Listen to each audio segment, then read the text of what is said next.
In the world of sports, we're all looking for that edge, right? A new training plan, a different diet, the latest piece of gear. But here's the million-dollar question. How do we actually prove that a change is a real game changer and not just, a lucky fluke? Well, today we're going to pull back the curtain on the key statistical tool that helps scientists separate what's real from what's just random chance. So let's paint a picture you've probably seen 100 times. A coach tries out this radical new training program. A month goes by and bam, the team's sprint times get better. So is the coach a genius? Well, maybe. But what if the team was just having a good month? What if it was just a lucky streak? This is the core problem we're tackling: how to tell a real result from random noise. To get a real scientific answer to that question, researchers in sports science have a go-to tool in their toolbox. It's called the level of significance, and honestly, it's the secret sauce to making decisions that are based on evidence, not just a gut feeling. So what on earth is it? The level of significance, which you'll often see written as the Greek letter alpha, is basically a risk threshold. Think of it as the researcher saying, okay, here's the maximum chance I'm willing to take of being wrong before I claim my discovery is the real deal. Now, the super formal textbook definition is the probability of committing a type 1 error. I know, that sounds a bit technical, but all it really means is making one specific mistake. It's concluding that your cool new training method works when, in reality, the improvement was just dumb luck. Alpha is the control knob researchers use to manage that risk. Probably the easiest way to think about this whole thing is to picture it as a fluke filter. Before a scientist even starts crunching the numbers, they set the strength of this filter. If the results are strong enough to pass right through it, they can be pretty confident it's a real effect. But if the results aren't strong enough, they get caught in the filter, flagged as a potential fluke. Okay, so that obviously leads to the next question, right? How does this filter actually work? And how do researchers decide how strong to make it? Let's take a look. In sports science, you're almost always going to see two common settings for this filter. The first one is an alpha of 0.05. This means the researcher is okay with a 5% risk of being wrong. The second one, which is way stricter, is an alpha of 0.01. That's a tiny 1% risk of being wrong. And you can really see the difference it makes right here. At an alpha of 0.05, there's a 5 in 100 chance you might accidentally claim a training method is effective when it isn't. But look at 0.01.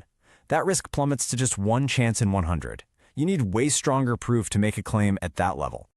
I absolutely love this analogy. Setting a lower alpha, like 0.01, is just like a high jumper raising the bar.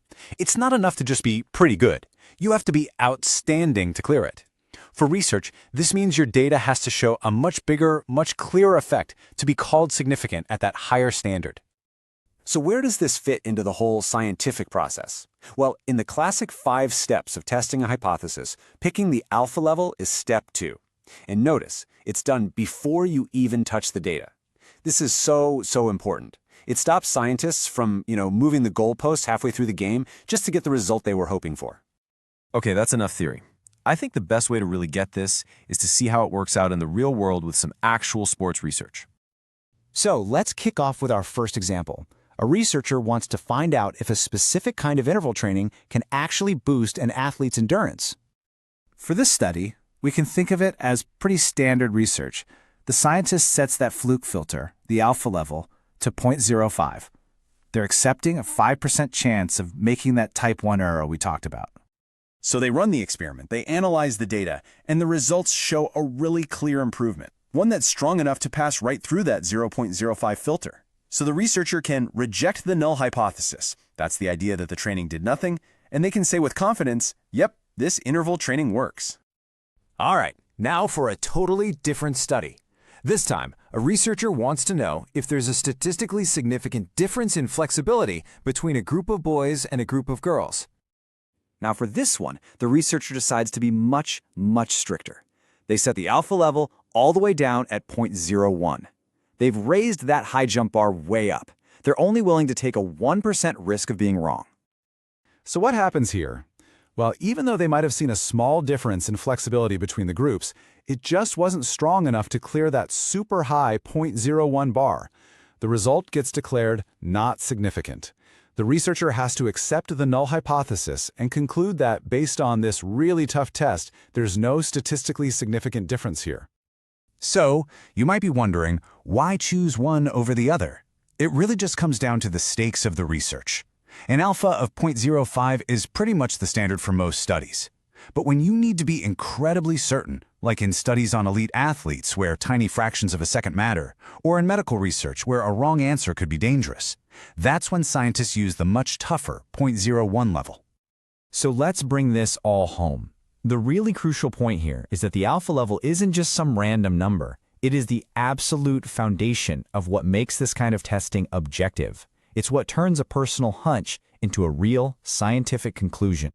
You see, by setting this rule before you start, it forces you to be objective. It takes the researcher's personal hopes and biases out of the equation. It gives us all a shared scientific standard for making decisions. And honestly, it's essential if you want the wider scientific community to trust your work. It's the rulebook that makes sure everyone is playing the same fair game. So here's your new superpower. The next time you see a headline screaming about some breakthrough training method or a revolutionary new supplement, you'll know what to do. Before you buy into the hype, just ask yourself one simple question. What was the alpha level? Understanding that one little number tells you almost everything you need to know about how strong the evidence is and just how much we should really trust the result.